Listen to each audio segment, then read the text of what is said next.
En vigor el sábado será respetado por las milicias kurdas. Sin embargo, el primer ministro turco señaló que esta medida no es vinculante para Turquía. Las milicias kurdas se suman a la tregua planteada por Rusia y Estados Unidos para este fin de semana en Siria. Así lo anunció el portavoz de las Unidades de Protección del Pueblo Kurdo, YPG, sirio, Redut Selid. A través de las redes sociales, el líder kurdo advirtió que en caso se vulnere su integridad con un ataque sorpresivo, las fuerzas rebeldes responderán. En clara alusión a los kurdos, el primer ministro turco Ahmet Davutoglu remarcó que este pacto de cese al fuego no es vinculante y que su gobierno no está obligado a respetarlo, sobre todo cuando una situación u organización amenazan la soberanía de su país. Cabe señalar que este alto al fuego es válido en Siria. Es válido para los grupos que luchan entre sí dentro de Siria, pero no es vinculante para nosotros, más aún cuando hay una situación o grupo que amenaza la seguridad de Turquía. Davutoglu insistió una vez más en lo dicho por el presidente turco, que en esta nueva tregua se excluye a los sirios, Partido Unión Democrática PYD, y a las Unidades de Protección del Pueblo Kurdo, YPG, por ser agrupaciones vinculadas con el proscrito Partido de los Trabajadores del Kurdistán, calificadas como terroristas por Estados Unidos y la Unión Europea. A pocas horas de entrar en vigor la tregua, continúan los enfrentamientos en Alepo entre las fuerzas afines al régimen de Bashar al-Assad, apoyadas por Rusia, contra los yihadistas del Daesh.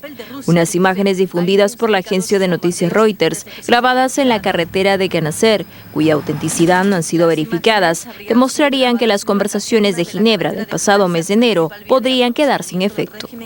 En ese contexto, Naciones Unidas reconoció hoy su fracaso en su primer intento de entregar por aire ayuda humanitaria a las víctimas en localidades asediadas como Deir al-Zor.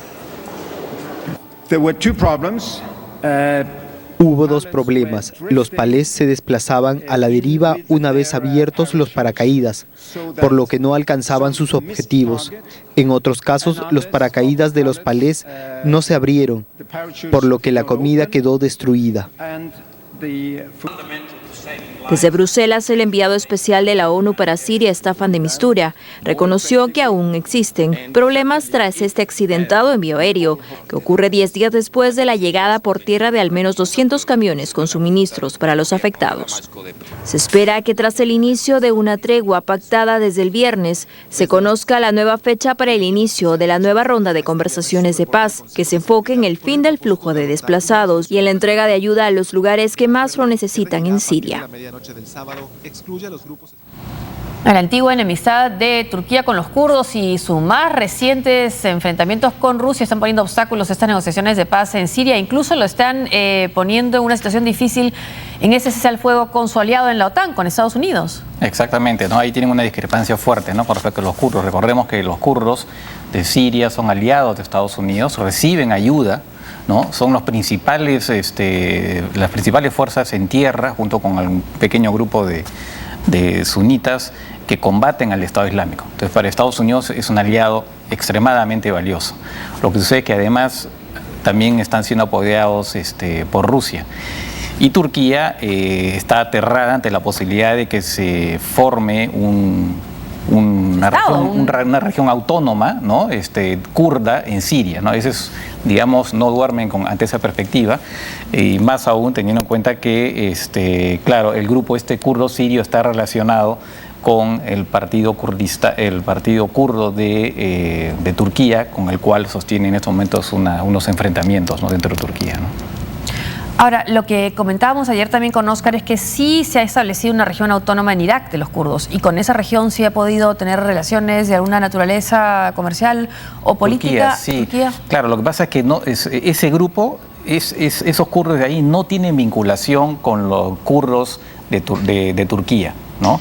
El partido kurdo de Turquía, que recordemos que es un partido de origen marxista-leninista, tan radical que en su momento apoyó a Sendero Luminoso. Claro, sí, compartían algunos trozos juntos. Yo he estado en París, sí. Yo he visto en París cómo estos kurdos hacían proselitismo a favor de, interrumpieron una función en la que yo estaba para hablar a favor de, gritar a favor de Sendero Luminoso. En Madrid también se juntaban y se reunían y hacían proselitismo juntos. Así es. Entonces es de origen totalmente marxista-leninista radical, y efectivamente tienen una relación orgánica con el partido kurdo en Siria, que también tiene esa vertiente.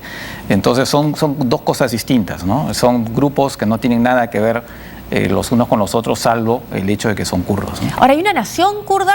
¿Se habla de más de 30 y pico millones de kurdos en la región? Bueno, sí, efectivamente, están repartidos, ¿no? La mayor parte está en lo que es ahora Turquía, pero también hay efectivamente en Irak, hay en Siria, también hay en Irán, ¿no? Hay en Irán, me parece que también hay en Azerbaiyán, por ahí, ¿no? Es un pueblo que no tiene...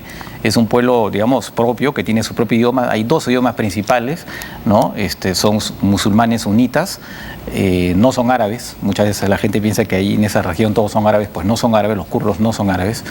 Pero claro, efectivamente no tienen Estado propio, ¿no? No tienen Estado propio, y lo que más se acerca a eso es esa región autónoma, precisamente en el Kurdistán iraquí. Y sufrieron bajo Saddam Hussein. Sufrieron muchísimo bajo Saddam Hussein. Ahora, pero para ver cómo es la cosa, ¿no? En realidad ni siquiera en ese Kurdistán iraquí están unidos, ¿no? Ahí hay dos bandos que en ese momento comparten el poder, pero siempre están al borde de una guerra, nuevamente, porque han tenido una guerra civil, que están otra vez al borde siempre de una guerra civil entre ellos, ¿no? O sea, es la situación muy complicada. Acá hay algunos tweets que ha enviado la Casa Blanca, la cuenta de la Casa Blanca de Estados Unidos, y dice, bueno, citando al presidente Obama, asumimos, mi administración está trabajando con líderes de las empresas de tecnología en Silicon Valley para poder contrarrestar al ISIS en Internet. Sí, es presidente de los Estados Unidos. POTUS es President of the United States.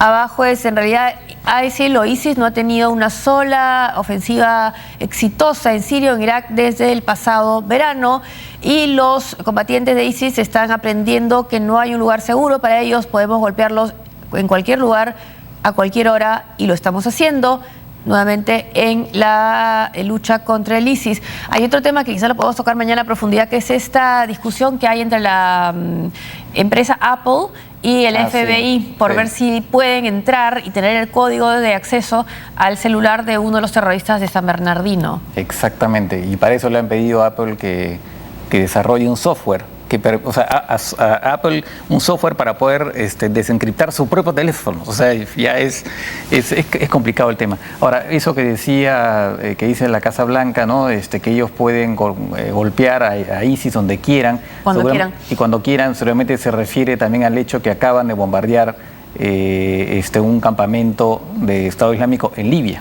O sea que ya empezaron los ataques en Libia también, ¿no? Que ahí también tienen un bastión ahora el ISIS. Una pausa y al volver. Un fiscal argentino considera que fue un homicidio la muerte de Nisman.